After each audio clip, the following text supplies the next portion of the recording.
Hi friends, aloo parotta செய்கிறதுக்கு சப்பாத்தி மாவு பிசைஞ்சு வச்சுருக்கேன். உருளைக்கிழங்கு ஸ்டஃபிங் பண்ணுறதுக்கு அதை ரெடி பண்ணி வச்சுருக்கேன். அதை டஸ்ட் பண்ணுறதுக்கு கோதுமை மாவு எடுத்து வச்சுருக்கேன். உருட்டுற கட்டை வச்சுருக்கேன். ஸ்ப்ரே பண்ணுறதுக்கு ஆயில் எடுத்து வச்சுருக்கேன்.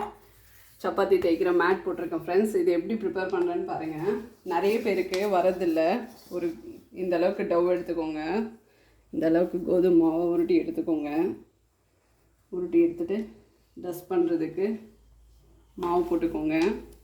நெக்ஸ்ட்டு ரோல் பண்ணிக்கோங்க. இப்படி ஓவல் ஷேப்பில் தான் ரோல் பண்ணிக்கணும். இதுக்கு முக்கியமாக பண்ணிவிட்டு ஜஸ்ட்டு லைட்டாக இப்படி ப்ரெஸ் பண்ணிக்கணும். இப்படி 2 ஃபிங்கர்ஸ் வச்சு இப்படி ப்ரெஸ் பண்ணிக்கணும். ஃபெதர் டைப்பில் பண்ணோடனே இந்த மாதிரி இருக்கும். அதுக்கடுத்து இந்த ஸ்டஃபிங் இருக்குது பாருங்கள் ஃப்ரெண்ட்ஸ். இது தேவையான அளவு இந்த அளவுக்கு போதும். இதுக்கு இதை பண்ணிவிட்டு ஒரு இடத்துல மட்டும் வச்சிடலாம். வச்சுட்டு இதை அப்படியே இப்படி க்ளோஸ் பண்ணிக்கலாம். க்ளோஸ் பண்ணிவிட்டு சீல் பண்ணிடணும் 2 சைடுமே, ஏன்னா வெளில வராமல் இருக்கிறதுக்காக. இங்கே பாருங்கள் ஃப்ரெண்ட்ஸ், எல்லாமே சீல் பண்ணியாச்சு. இப்போ நம்ம இதை உருட்டிடலாம். ஸ்மூத்தாக உருட்டணும் ஃப்ரெண்ட்ஸ், இல்லைனா உள்ளே இருக்க ஸ்டஃபிங் வெளில வந்துடும். பாருங்கள் ஃப்ரெண்ட்ஸ், இதே மாதிரி உருட்டிட்டு பாருங்கள் ஃப்ரெண்ட்ஸ், ஆலு பரோட்டா உருட்டி ரெடி பண்ணி வச்சுருக்கேன். இன்னொன்று ரெடி பண்ணிகிட்ருக்கேன். இதை தோசைக்கல்லில் போட்டு எப்படி இருக்குது, டேஸ்ட்டாக இருக்கா என்னன்னுட்டு செஞ்சு ஃப்ரெண்ட்ஸ். கேஸ் பற்ற வச்சுக்கணும்.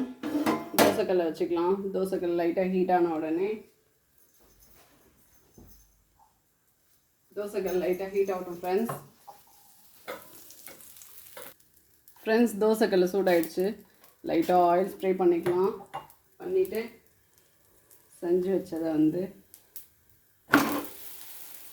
போட்டுக்கலாம் ஃப்ரெண்ட்ஸ். போட்டுட்டு நல்லா வேக விட்டு எடுத்துக்கலாம். அது கொஞ்சமாக லைட்டாக ஆயில் அப்ளை பண்ணிக்கலாம். ஆயில் அப்ளை பண்ணிவிட்டு ஃப்ரெண்ட்ஸ் நல்லா இந்த சைடு ஆகிடுச்சு. நெக்ஸ்ட்டு அந்த பக்கத்தில் திருப்பி போட்டுக்கலாம். இங்கே பாருங்கள் ஃப்ரெண்ட்ஸ், எவ்வளோ சூப்பராக வந்திருக்கு. ஸ்மெல்லே சூப்பராக இருக்குது ஃப்ரெண்ட்ஸ். இதே மாதிரி நீங்களும் ஆலு பரோட்டா